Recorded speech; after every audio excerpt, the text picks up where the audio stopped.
Muito bem, estamos de volta e neste bloco nós vamos falar a respeito do artigo 16, tá? Que é o posse, né, ou na verdade a posse, ou o porte ilegal de arma de fogo de uso restrito. Então você já percebe que se a posse é irregular, de uso permitido, é o 12.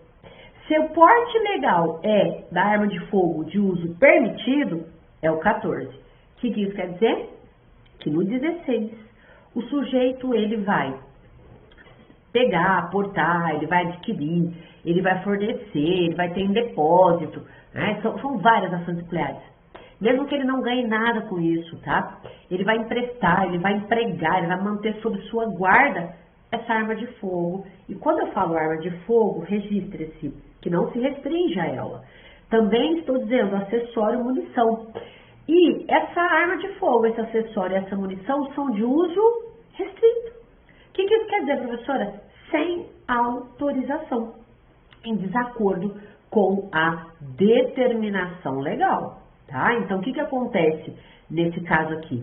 A pessoa tem dentro de casa um revólver com um calibre 12, por exemplo, né? Não pode, não, professora, não, só fazendo um parênteses, né? Não pode, porque não é a calibragem permitida. Então, nem que ela tivesse registro, né? Porque não vai ter. Então, ela tem a arma de fogo, agora, só tem que tomar cuidado. Por quê?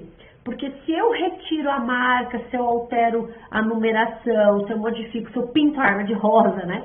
Então, imagine, a arma é número, imaginemos, a arma tem calibre 38, mas eu pinto a arma de rosa, né? Ela não vem de fábrica. Eu coloco algo diferente, eu modifico algo nessa arma, né? O que tem a ver, professora?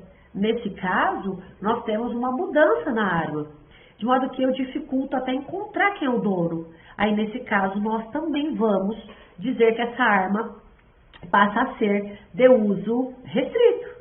Então, cuidado, porque se eu tirar a marca, se eu alterar, se eu mudar as características, e é uma pena alta, né? Já não cabe fiança em sede policial, né? Muito embora possa ser possível a liberdade provisória, sem problema algum, né? Nesse caso, é um crime que eu não preciso atirar, né? Basta que ele esteja com armamento, né? E aí tem que tomar um cuidadozinho, porque nesse caso, né, se ele está portando, se ele está transportando uma arma que ele alterou, que é o que é mais comum na prática, na verdade, né? A pessoa diz que comprou lá na feira do rolo, né? Vai lá e fala, eu comprei na feira do rolo. Tá lá com um 38 com a numeração raspada. Aí fala assim, mas é um 38. 38 é um armamento de uso permitido. Só tem que tomar cuidado, porque se eu tirei o sinal de identificação, o artigo 16 do Estatuto diz que, nesse caso, ele vai ser comparado a um armamento de uso aí proibido, tá bom? Então, cuidado, porque é muito comum as pessoas acharem que eles estarem aí na posse de um 38, é possível que ele possa assim fazer, ele não é, tá bom? Priscila, nesse caso do porte legal de arma de fogo, de uso restrito, né? Só tem que tomar cuidado porque uma coisa é uso, né, restrito, outra coisa é uso proibido. Então, um parênteses que é bastante comum. Se eu, por acaso, alterei a marca, alterei qualquer sinal de veículo automotor sinal de identificação de arma de fogo ou artefato, se eu, de alguma forma, vou suprimir essa marca, o que o código fala para nós? Nesse caso, se eu tirei a marca, né, envolvendo a arma de fogo de uso proibido, a pena não vai ser de 3 a 6. A pena passa a ser de 4 a 12 anos. E o que isso tem a ver? Vai influenciar na fixação da pena, né? Isso vai fazer com que o regime inicial de cumprimento de pena, de repente, possa ser modificado. Então, o juiz, na hora que ele vai fixar a pena, ele vai levar em consideração, né, as circunstâncias judiciais favoráveis dentro do sistema trifásico, e se essa pena passa de 8, você sabe que, de acordo com o artigo 33, lá no parágrafo 2º, vai ser possível que ele tenha o regime fechado, tá? Então, enquanto ele pode ter o aberto se ele pegar a pena mínima, é possível que ele possa também ter outras penas aí, tá?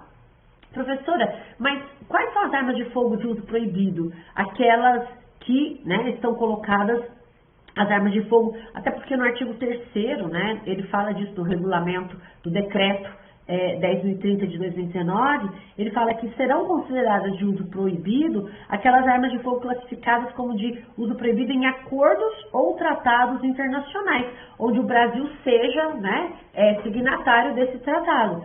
E as armas de fogo dissimuladas, com aparência aí de objetos inofensivos. Então, ele traz o que é considerada uma arma de fogo de uso proibido. Te lembrando que isso se aplica, né? O sujeito está lá manuseando pela munição de uso restrito, ou seja, não é qualquer um que poderia estar com aquela arma, mas repito, às vezes a arma é de uso permitido, tá certo? Mas a pessoa modifica essa arma para dificultar a perícia encontrar o dono. Isso, aliás, é muito comum, tá? E te lembrando, por fim, que às vezes a arma é de uso permitido e ele vai, de alguma maneira, raspar a numeração. Ele vai raspando essa numeração, ele então faz com que dificulte, de modo que isso é considerado uma arma de uso proibido, tá bom? Ou seja, porque eu não sei de quem é o dono, tá?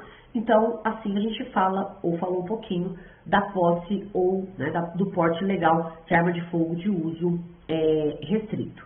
Priscila, para a gente fechar esse bloco, você pulou o artigo 13. Pulei, mas nós vamos falar um pouquinho dele agora, tá? E depois no próximo bloco e último a gente fala um pouquinho sobre a questão do comércio, do tráfico de arma de fogo.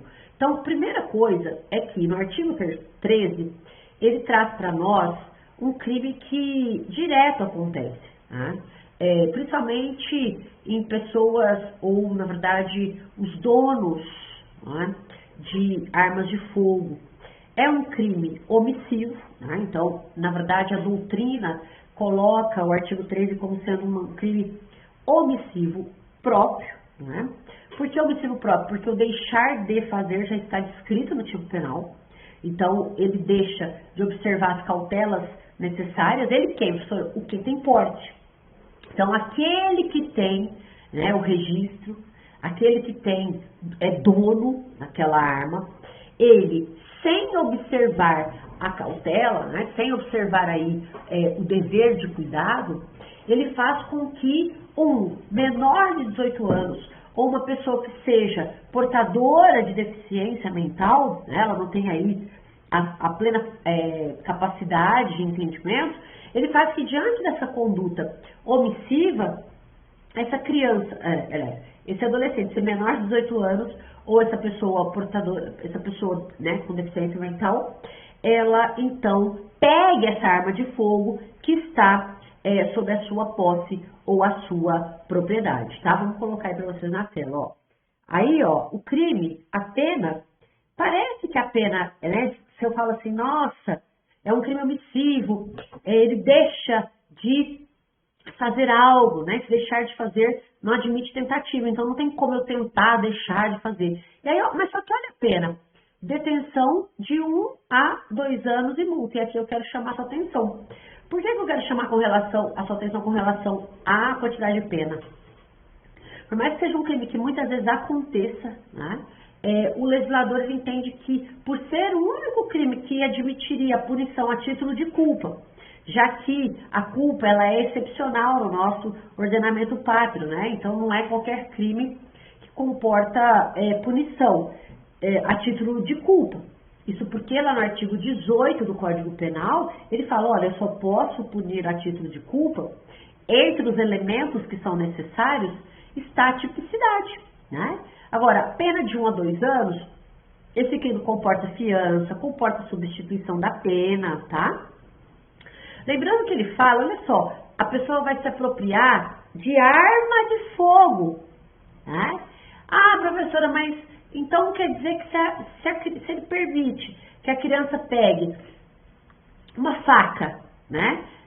Ele deixou uma faca, um facão, essa criança pegou, se apropriou. Eu posso enquadrar essa conduta aqui no artigo 13? A resposta é negativa. E te falo por quê. Porque nós temos aqui no direito penal uma garantia, né, que é a garantia da legalidade. Eu só posso falar que é crime e dar a retribuição se estiver na lei.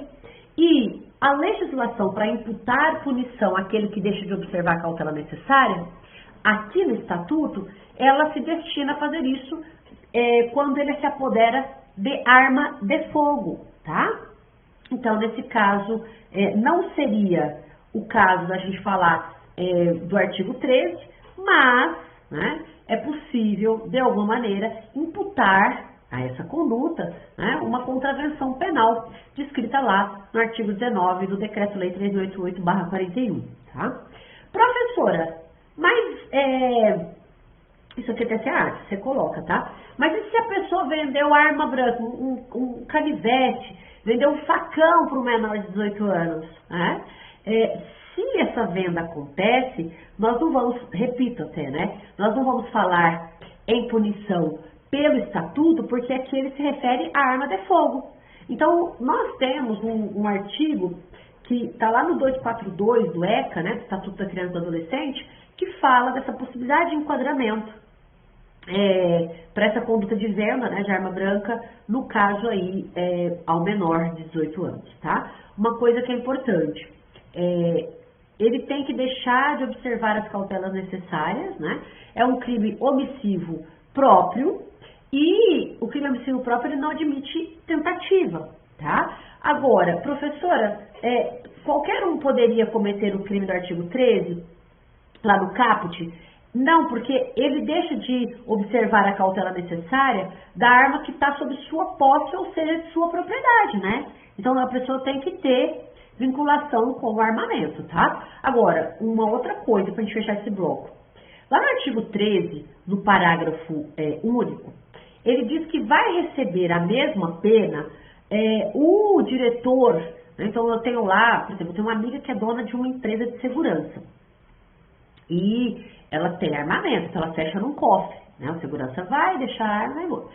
Aí o que acontece muitas vezes? Essas armas se perdem, elas são furtadas, são roubadas, né? São extraviadas. Então, o que acontece com o diretor responsável, o dono dessas empresas de segurança e donos de transporte de valores, professora? O que acontece? Eles devem comunicar à Polícia Federal. Então, eles devem comunicar à Polícia Federal.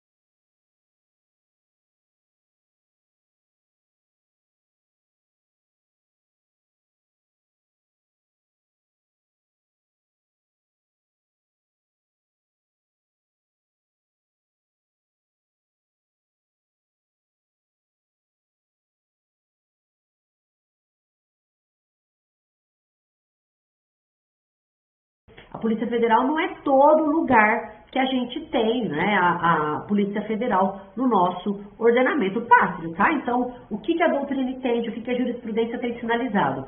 Por mais que a legislação fale que o diretor da empresa de segurança, o diretor da empresa de transporte de valores, por mais que ela deva se comunicar à Polícia Federal nas primeiras 24 horas, tem se entendido a possibilidade dessa comunicação, né, imediata, que assim deve ser, por exemplo, a polícia ou a autoridade policial estadual. Bom, mais uma coisa que é importante, esse crime, ele pode, né, ele é afiançável, pode ser inclusive, ser arbitrado fiança pela autoridade policial, tá?